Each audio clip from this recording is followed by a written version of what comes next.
Hey guys, welcome back to the channel. Today I want to show you the downsides to sucking up big piles of leaves. Check it out. Okay, even though I know this is almost always a terrible idea, I thought this would make a really cool video if you could see the water gushing out of the pipe filled with leaves, because this one's about 4 feet below level.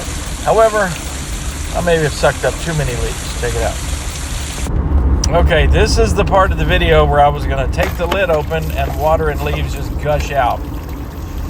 But as you can see, that just didn't happen. So, evidently, I got too many leaves in there. I was hoping to be able to clear it out and at least get it going, but as you can see, it's just not happening. So now that means the worst thing has happened, and the valve back here behind the basket, where you can see my hand,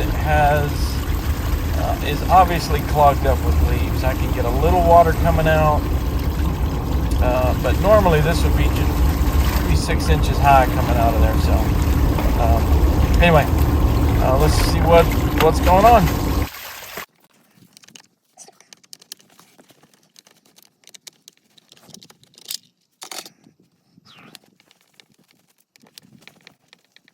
And then this is when everything goes crazy. As I take the last screw out, remember it's 4 feet below pool level, and the water just gushes everywhere. I was able to get the leaves cleared out, and I got it put back together. So right here, I get over to the equipment, turn the pump back on, and that slows the water pressure down just enough so that I can get the cap and put on it.